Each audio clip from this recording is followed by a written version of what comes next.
Broadcast. This is episode 7. Clowns to the left of me, jokers to the right. And I really do feel stuck in the middle with you, which is a good place to be. I'll take it. During this middle ground of self-isolation, I try to go on a bike ride every day. It's usually weather and heat especially permitting, because some days it's like the surface of the sun. Today, a balmy 88 degrees. The other day, though, and I didn't get the flyer, so I didn't know, it was NatFest 2020. And I mean the entire bike ride, not just a section. There were just gnats everywhere. They're ricocheting off me. So I am trying not to keep my mouth open so I don't eat them. But my selfish need for oxygen was causing me to inhale. And I was snorting gnats is what I'm trying to say. Your move, Ozzy. Your move. On this radio broadcast, because I am a long-time radio DJ, I take requests in the form of questions about the business or my show or whatever you want to know. And I call them requestions. And this one is from Mike. He says, do you ever get burned out hearing Dream On from Aerosmith? Why can't we get more testing of other Aerosmith songs done? Ragdoll, Janie's Got a Gun, Other Side, or a few that come to mind we don't hear on the radio anymore. It's true to a certain extent. Yeah. Hey, they used to play Chip Away the Stone on the radio, so we've got the test. Why don't we test on? We got tests. Anyone who needs a test are going to get a test. What? Oh, that's a different test. This is going to get interesting. The first answer, do I ever get tired of hearing Dream On, would be an emphatic no, because Aerosmith is my favorite band, so I don't really ever get tired of hearing any song from them. And the next part of that question, testing songs, if you've never been privy to that term or how songs get tested and you don't want the curtain pulled back, stop now. Don't go into the light. In its crudest, simplest form, the hook of a song is isolated, and then it is used to figure out if listeners like the song or not. Back in the day, interns, you would cold call homes.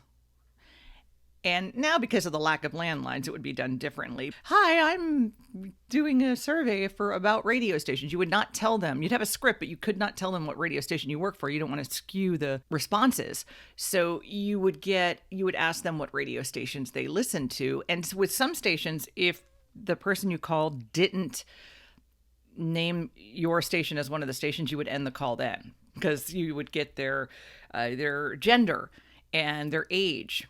So the hooks were on cassettes, maybe 30, 35 songs, so that you would tell them the survey would maybe take 10, 15 minutes. You would play the hook of a song, and I'll get to what a hook of a song is or is not, but you would ask them, do you know this song? Whether they knew the song or not.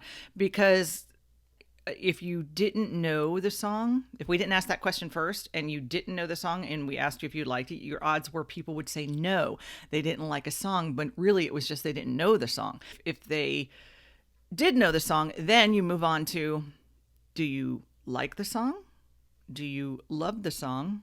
Do you dislike it? Do you hate it? Are you sick of it, tired of it, or indifferent to it, which is quite possibly the worst answer you can give for a song.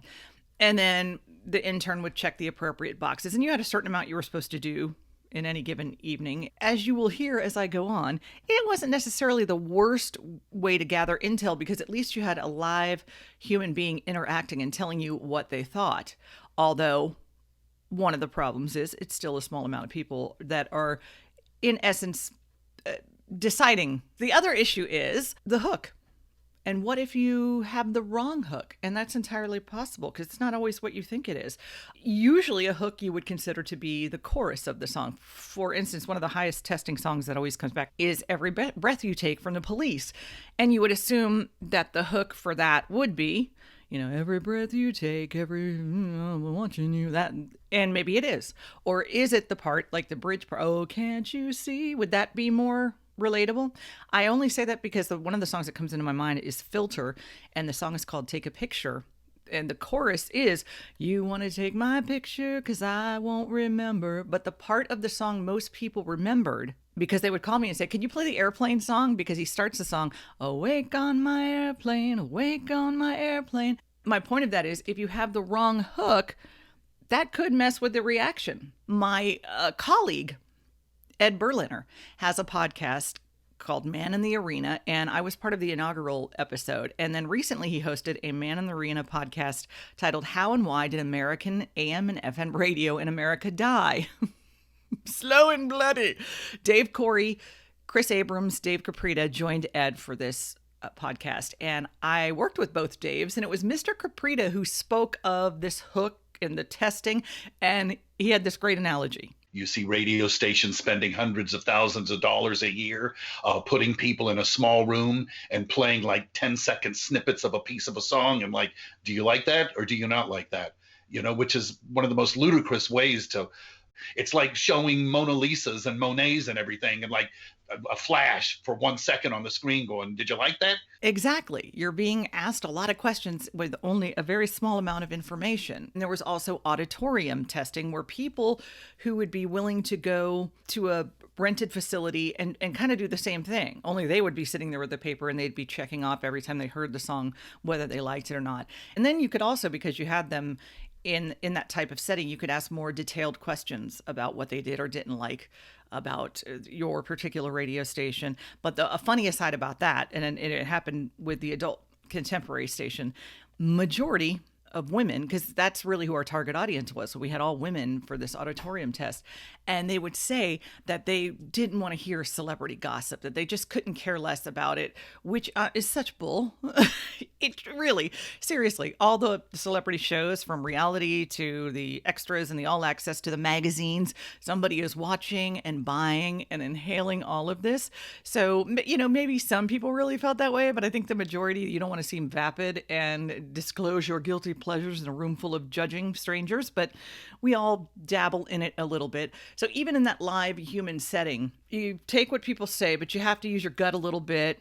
Some of it you have to realize, okay, well, that doesn't jive with what's going on in the outside world, so can't rely on everything you're being told. And then, you know, I mean, some PDs just wouldn't play songs because they didn't like them, even if they did test well. So that's kind of how testing was done. And then I would get calls all the time, and this is in any format I worked, asking, why do you play the same songs over and over again? Why?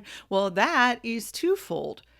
I remember whenever we would, it's called tighten up the playlist, meaning we'd go from being a little more varied to playing just the hits, a smaller amount of songs, that our ratings would tend to go up. And that made sense because every song that the listener was hearing was familiar. And you weren't tossing in maybe that deeper cut that may cause some people to tune out. Now, I know there are some of you that love hearing stuff that you've never heard before. You love that element of surprise, like, what is this? But I'm sorry, you're in the minority. A majority of people, human nature, it's the familiar, the comfort zone. Now, how do you get a new song to fall into that category?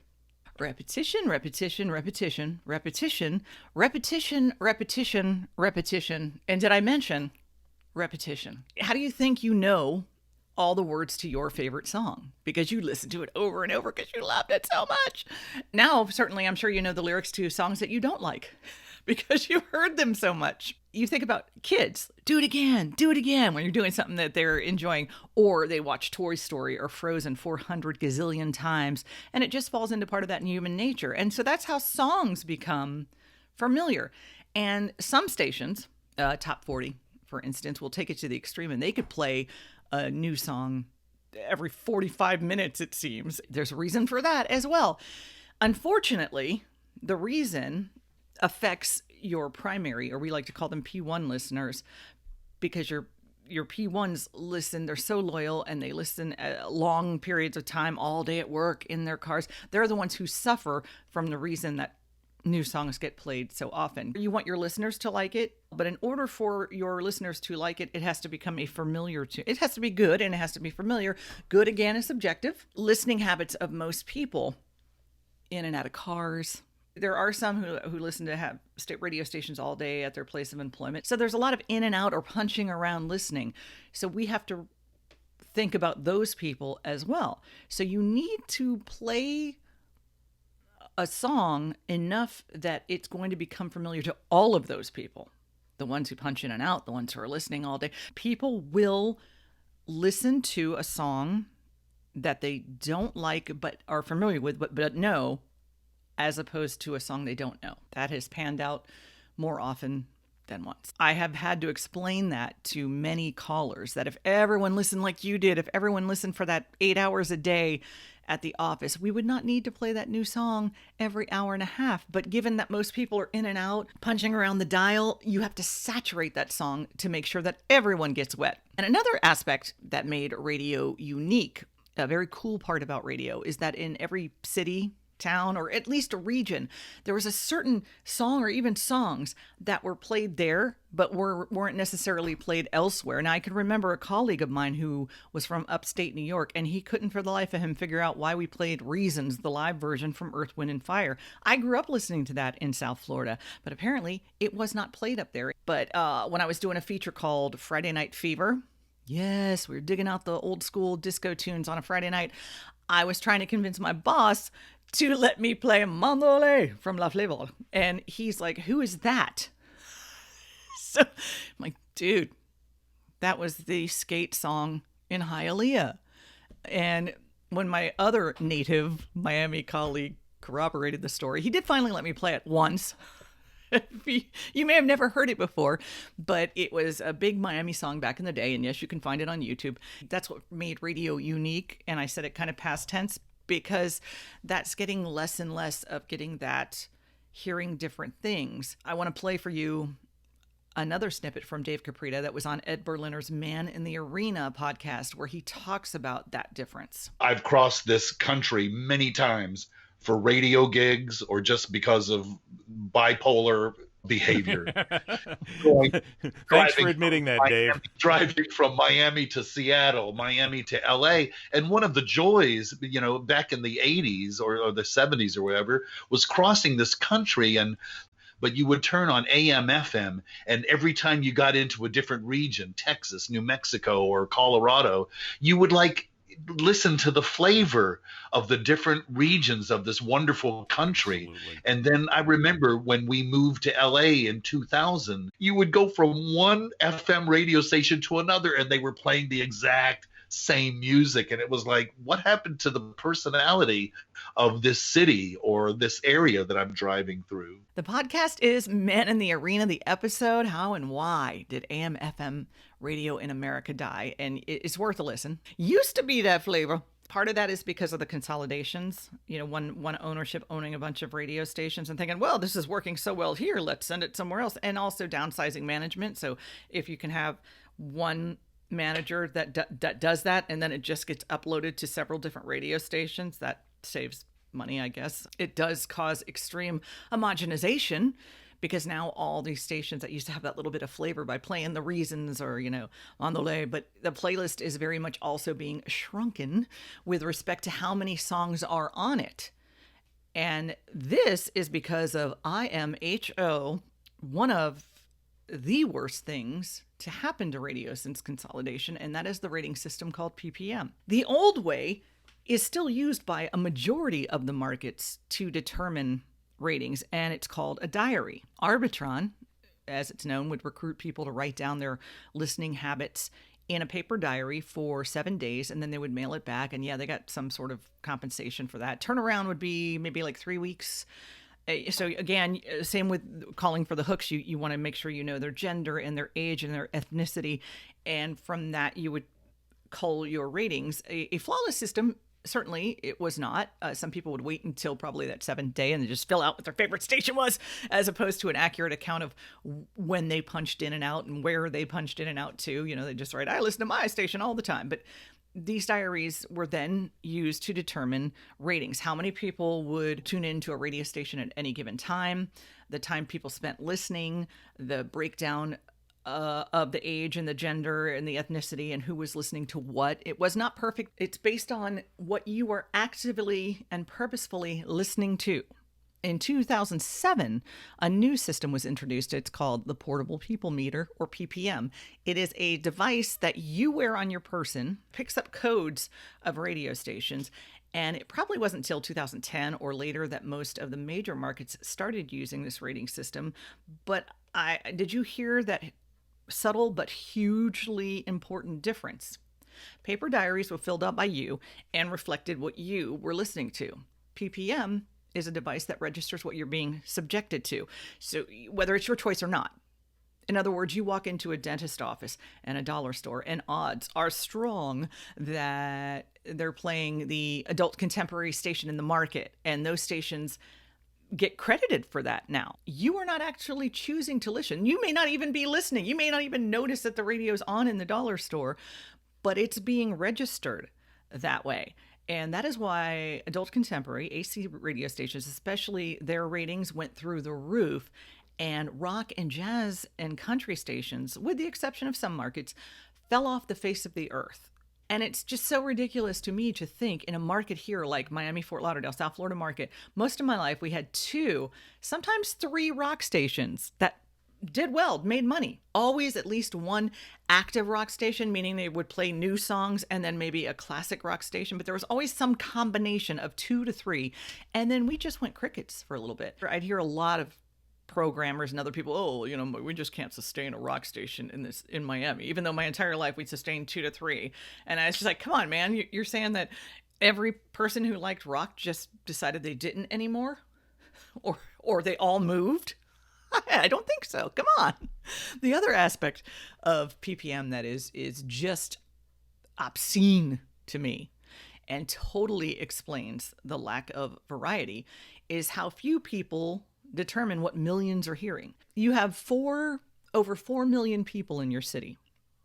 You will have anywhere from 1,400 to 1,800 meters representing 4 million people. And they could be listening to very, different stations. So if you only have 1 meter that's listening to your station and that person hates a particular song and they tune out every time it comes on, that song could potentially, there's other factors, but taken out of rotation because its scores are so low. And then the number one market could have 10 or 11 average meters listening to it at any given time, whereas the station that comes in 20th in the ratings maybe has 2 or 3. So there's only 7 meters difference between the number 1 and the number 20 stations. I mean, I know of one station that was number 1 in their target demographic, which was men 18 to 24.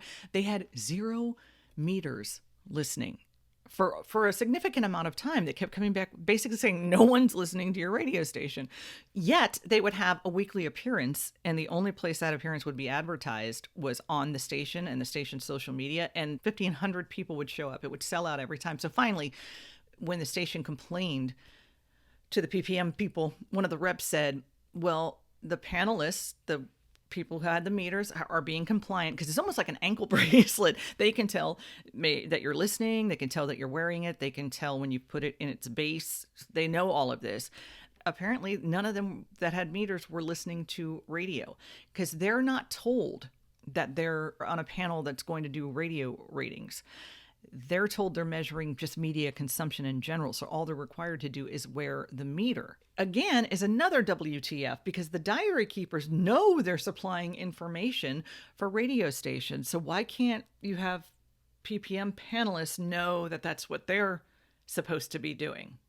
Or if they don't listen to radio, don't give them a meter, I guess. You can have up to, from what I understand, 7 people in a household can have a meter for, and they can be a panelist for 2 years straight. If you've absorbed everything I've just said, diaries only are a week, then they mail them in, and then they find another group of people. So with this PPM, you could have, if one family all qualifies, let's say there's 5 people in a house, 5 different meters for 2 years, 5 people could be dictating what over 4 million people listen to for a couple of years. The power of a meter. With diaries, it's ever changing because there's more people involved. And then the songs themselves have what are called M scores. Another example, if 2 people are in a car and they shut the car off before the song is over, that would drive that score of that song down, because all of a sudden the meters, 2 meters would disappear. They also have to weight meters because maybe a younger person may not be as compliant as an older person. So they'll have the younger person's meter represent more people and the older person's meter not represent as many because they're trying to balance it out. The sales force of a radio station has to use these ratings to acquire advertisers because, again, it's not what you're listening to, it's what you're being subjected to. And a lot of stations, if you haven't noticed, have pretty much given up doing anything overnight because the PUM levels, as they're called, people using measured media, are so low. Well, yeah, most likely because people with meters, if they're working day jobs, the majority of the participants and panelists are working day jobs and they're sleeping at night and they've got this thing in the base. No, it's not registering anything. But again, just as rock audience didn't suddenly get up and walk out and shut the door, the same thing, millions of people who work nights and overnights, they didn't suddenly disappear. They're still there. There's more 24-hour stores and businesses than there ever were before. And they're really not being serviced at all because programmers are just fixated on this meter. And I don't know if it's because of that analytics plays into their wheelhouse, all the data and the charts and the stuff to extrapolate and the PowerPoint presentations, but it really isn't real. And because of that, and because everybody is like a slave to the meter, and everyone wants to play all the hit songs, that's why you're hearing all of the same songs all of the time, over and over again on all of the radio stations. Full disclosure, I certainly benefited from PPM, working at an adult contemporary station that was getting all the ratings. I didn't really understand how PPM worked up until the last few years. I've learned more and more about it. And each time I learn something more about it, I get more pissed off about it.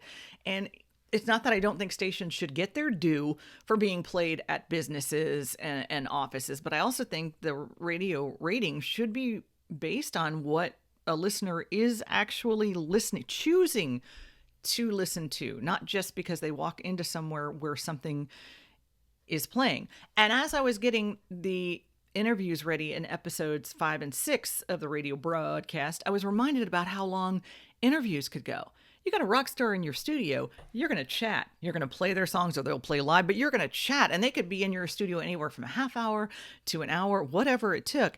And now you'll be lucky if you're allowed to have a guest. And if you do, it better not be over a minute because that meter, if it's tuned in, may tune out. And then if your breaks when you hear us talk, we can't go very long because you don't want a meter to go away. And really, usually it could just be one, but you don't want that 1 meter to go away. Of the top 48 markets in this country, top market to number 48, 46 of them, including South Florida, yes, use the PPM way to get ratings. You have to have somebody listen with a meter for 5 minutes in order to get credit for the quarter hour, because that's how ratings go, by quarter hour. If you listen to, let's say, 5:03 p.m. to 5:08 p.m., you will get credit for that entire quarter hour. That meter will count for that entire 15 minutes. If you listen from 5:13 p.m. to 5:18 p.m., you get 0 credit because it wasn't within those quarter hours it crossed over the line, which is why you get all of the radio stations, if you have noticed that as well, playing commercials all at the same time because they're all trying to get you to listen within those same windows. And then there's sometimes where you hear there's always a crazy amount of commercials. They got to pay the bills and the jocks, but sometimes you'll hear like a crazy amount, and that has to do, usually that's in the overnight or early morning hours, and that's for the same reason. They get this information from the meters that no one's listening. But it's like insanity. It's like there's a stadium filled with people ready to watch the game. The players are there, they're suited up. You got 70,000 people in the stadium, and nothing is done because there was that one who didn't show up. Oh, he had a meter and he stayed home. So now the game is not going to get played, and those 70,000 people don't matter, if that makes for a better analogy of it. So why radio execs didn't stand up en masse and say, nope, find another way, I don't know. It is 2020. And why can't there be, I don't know, a smartphone app that can pick up these same radio codes as you listen, but maybe you can verify, yes, I'm listening to this. No, this is playing where I am. The PPM people say it's not a level field for smartphones because some, like maybe an Apple has a better microphone, so it may pick up a radio code that another one wouldn't. Okay, then how about a diary type method that you can do on your smartphone or your desktop? Say what you listen to. I mean, if a 17-year-old kid can launch a site to track COVID-19 that over 100 million people have used around the world, surely we can come up with a more accurate way to know who's listening to what. And don't call me Shirley. Now you know, I hope, not to blame the on-air women and men. They're doing the best they can with what they're given. And I thank you for the requestion, Mike. I hope I didn't bum you out too much, but that's why we're sort of stuck in this endless loop of hits. And I hope to see it change too soon. If you have a requestion, KimbaTyler@gmail.com. You can hit me up on social media. Special thanks to Ed Berliner for giving me the audio from his Man in the Arena podcast for this podcast. Thank you for being one of Kimba's herd, and thank you for listening to me, Kimba, radio broadcast episode 7, Clowns to the left of me, Jokers to the right.